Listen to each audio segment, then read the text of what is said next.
Señoras y señores, 12:10 en el programa La Voz de los Trabajadores, programa de la Sociedad Hijos del Trabajo que se transmite en la estación del pueblo ecuatoriano Radio Cristal.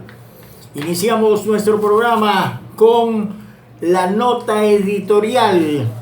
La nota editorial de hoy precisamente para exaltar los 99 años de la matanza cruel en contra de los obreros aquí en la ciudad de Guayaquil el 15 de noviembre de 1922. Ya está con nosotros nuestro editorialista de todos los sábados, el doctor Juan Enrique Vareles Cabrera. Él es profesor de la Cátedra de Derecho Laboral de la Facultad de Jurisprudencia de la Universidad de Guayaquil, asesor jurídico de la Sociedad Hijos del Trabajo. Ejerce actualmente la vicepresidencia nacional de la Confederación Ecuatoriana de Organizaciones Clasistas Unitarias de Trabajadores, CETOCUT. Con nosotros nuestro editorialista del programa La Voz de los Trabajadores, el doctor Juan Enrique Vareles Cabrera, con el tema Loor a los héroes asesinados el 15 de noviembre de 1922. Bienvenido, muy buenas tardes. Muy buenas tardes, estimados oyentes de Radio Cristal. Esta es La Voz de los Trabajadores que se transmite todos los días sábados de 12 a 1 de la tarde por esta, su emisora, la más popular del país, Radio Cristal. Hoy, en homenaje a los trabajadores caídos el 15 de noviembre, el día de hoy, cuando vamos a conmemorar los 99 aniversarios de la masacre de los trabajadores, nosotros hemos preparado un pequeño relato, ¿no?, de la historia de la lucha de los trabajadores, de ese baño de sangre que se diera en Guayaquil en el año 1922. Por eso decimos, la Sociedad Hijos del Trabajo, que fue actora, una de las actoras que aún subsisten, y otras que también están todavía, y que vamos a invitarlos a que concurran el día 15 de noviembre a partir de las 4 de la tarde a la Plaza del Centenario, lugar que fue el lugar histórico de donde partieron la manifestación de la huelga general de los trabajadores el 15 de noviembre de 1922. Nuestro editorial, por eso, lo hemos denominado Gloria a los héroes del 15 de noviembre de 1922. Con cruces y velas, todos los años los trabajadores y el pueblo de Guayaquil, durante 99 años, hemos venido recordando el bautizo de sangre con el que los obreros ecuatorianos reclamamos nuestro puesto en la historia. Porque la historia no la hacen los ricos, los gabonales, los gobiernos déspotas y represivos, sino los pueblos que mueven con su trabajo la rueda del desarrollo y por tanto el rumbo de la sociedad. La lucha de los trabajadores del año 1922 nunca será olvidada. Se inscribe en el escenario de varios hechos históricos que debemos recordar y que destacamos el día de hoy. Estos son, en primer lugar, la Revolución Mexicana, la revolución de los sin tierra, de los campesinos y obreros mexicanos, y el triunfo del proletariado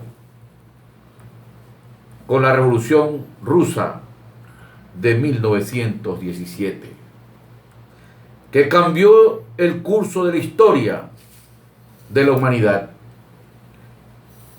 Los pueblos trabajadores y campesinos logran por fin derrotar a sus gobiernos, quienes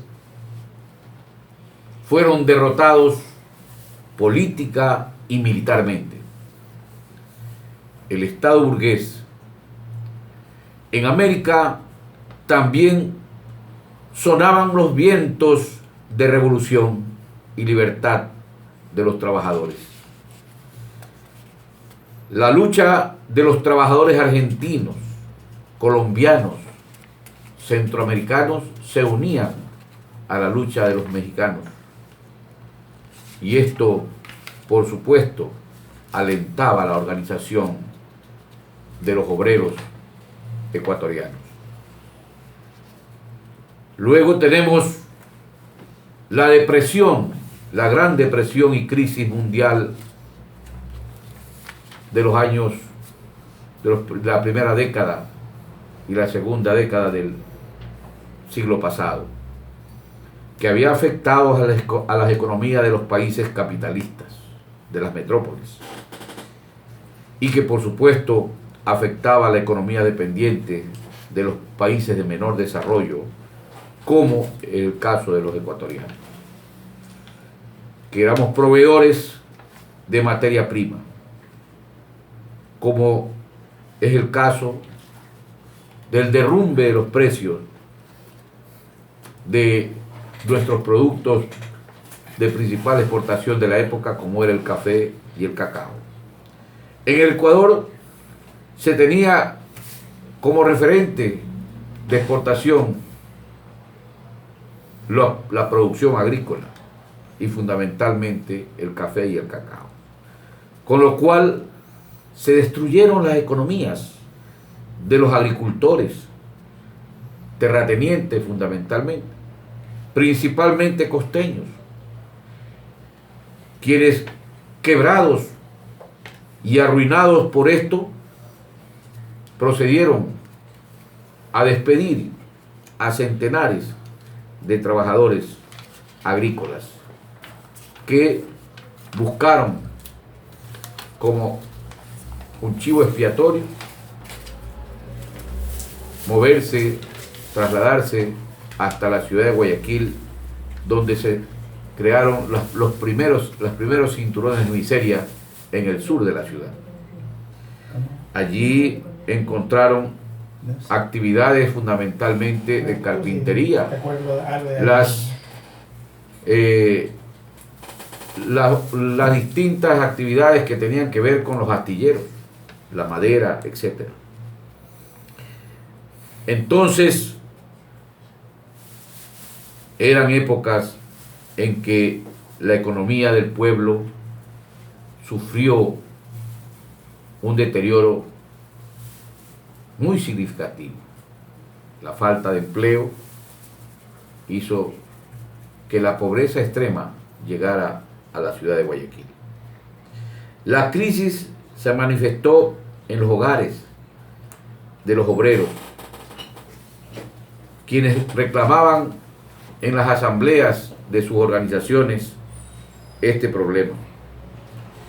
Los cacagüeros, los eléctricos, los trabajadores ferroviarios, los panaderos, los hijos del trabajo, los hijos del vulcano, es decir, los herreros, los tipógrafos, los vivanderos, los canillitas, los trabajadores de los astilleros, los carpinteros, los trabajadores de los carros eléctricos. Bueno, todos los trabajadores estaban sufriendo una crisis producto de la crisis económica mundial que también afectó al Ecuador. Todos y muchos más reclamaban por la subsistencia del pueblo. El pueblo tenía hambre, el pueblo estaba sufriendo. Estaba desesperado por la falta de atención del gobierno. Para entonces, José Luis Tamayo, presidente de la República, que no tomaba decisiones acertadas, sino que más bien procedió a declarar la incautación del dólar. Y más bien, con esto se provocó una inestabilidad económica de incalculables consecuencias, pues afectó a todos los ecuatorianos y en especial a los guayaquileños.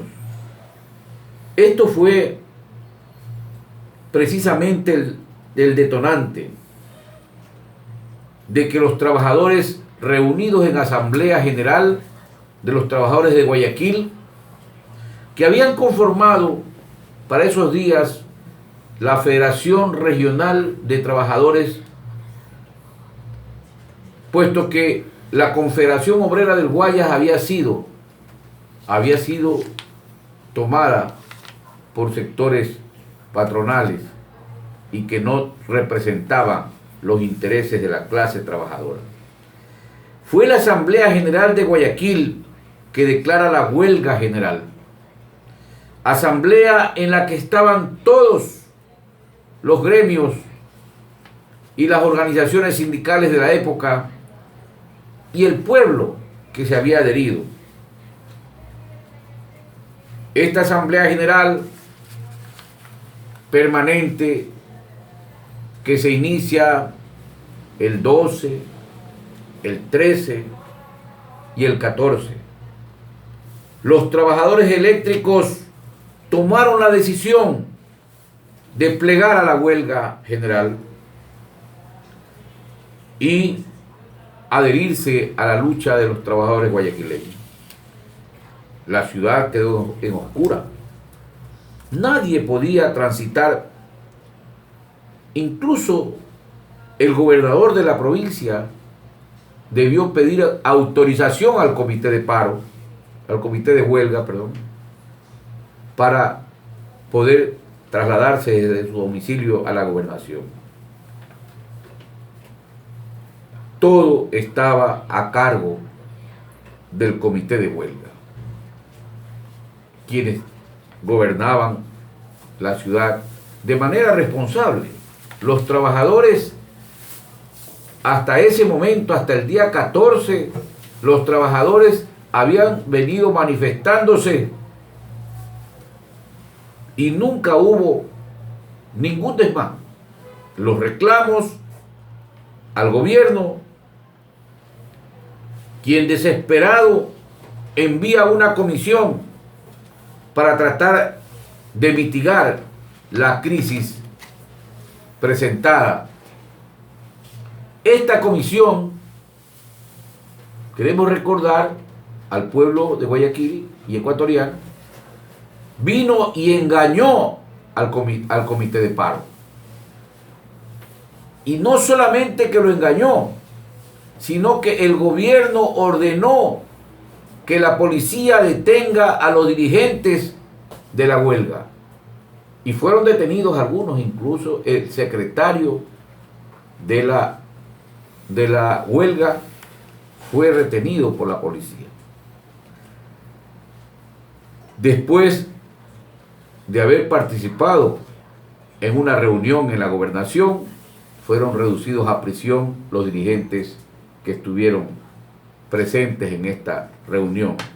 Esto pues indiscutiblemente enardeció al pueblo de Guayaquil. Y en la asamblea de la noche del día 14, la resolución fue unánime de todo el movimiento de la huelga, exigir al gobierno nacional que se libere a los dirigentes sindicales detenidos injustamente. Y se resolvió ir en manifestación hasta la gobernación para entregar una petición al gobierno por la libertad de los detenidos y porque se acepte el principal reclamo, que era la subsistencia, o sea, la canasta familiar, como lo llamamos ahora. Frente a la arremetida, la Asamblea General de la huelga resuelve exigir la libertad y que se declare una rebaja del costo de la subsistencia.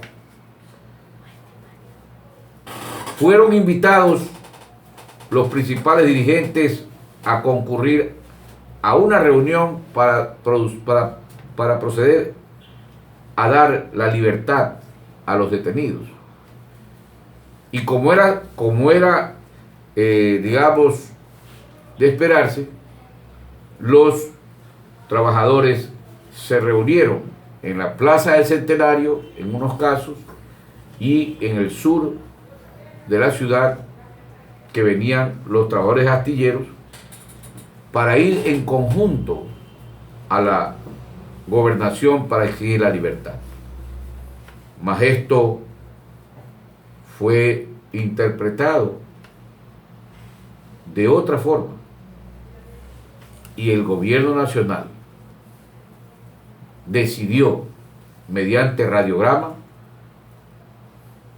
la autorización al gobernador de la provincia y al jefe de zona que procedieran a sofocar a sangre y fuego a los manifestantes. Y fue entonces como a partir de las 4 de la tarde se inició la masacre más cruel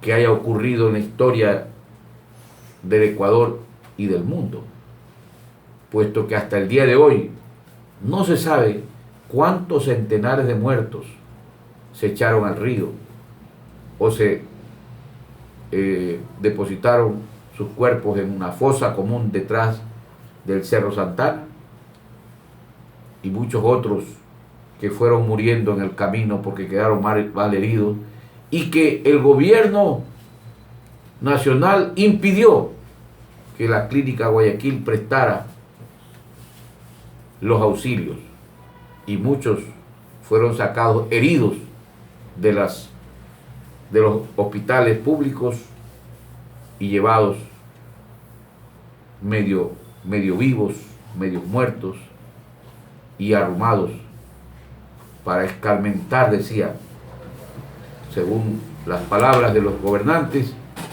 a los manifestantes. Esta situación, estimados oyentes, muy cruel, que se dio el 15 de noviembre de 1922, debe ser rememorado para que los gobiernos sepan que la lucha de los trabajadores por conseguir mejores condiciones de vida es la lucha de los pueblos por desarrollar su protección, sus derechos. Hoy estamos viviendo justamente una propuesta de legislación regresiva de los derechos laborales. Los trabajadores venimos insistiéndole a los últimos gobiernos que la flexibilización laboral, que significa restarle los derechos del pueblo, no son otra cosa que una forma de reprimir, porque sin remuneración que alcance para la canasta familiar es un problema de subsistencia, igual que lo que pasó en el 15 de noviembre. Sin empleo es exactamente lo mismo que pasó el 15 de noviembre en procesos de crisis. Porque los ricos no quieren confiar en un proceso de desarrollo e invertir su capital para crear empleo. Y nos dicen que con leyes se va a crear empleo, cuando en realidad lo que crea empleo, estimados oyentes, compañeros trabajadores, lo que crea empleo es la inversión y el fomento en el proceso productivo, tanto en el campo como en la ciudad. Por eso, recordar el 15 de noviembre y esta masacre es importante para los trabajadores y el pueblo ecuatoriano, pues esta historia no debe volverse a repetir. Y por eso, desde la voz de los trabajadores, queremos exhortar al gobierno nacional para que de manera correcta, adecuada, nos sentemos a un diálogo tripartito, empleadores, gobierno y trabajadores, para proponer un proceso de desarrollo a través de la producción, y que los derechos de los trabajadores se respeten y que permitan a los pueblos avanzar para lograr justicia y equidad. Este ha sido el día de hoy nuestro editorial. Gloria a los trabajadores caídos el 15 de noviembre de 1922. Muy buenas tardes. Gracias, muchas gracias a nuestro editorialista de todos los sábados, el doctor Juan Enrique Bareles Cabrera, hoy analizando y desmenuzando la matanza de los trabajadores del 15 de noviembre de 1922, que se conmemorará este día lunes, y que con estos 99 años nos preparamos para el centenario de lo que será esta gran tragedia, esta gran matanza de trabajadores el próximo año. Gracias, oyentes. 12:32 minutos en Cristal, la estación del pueblo ecuatoriano.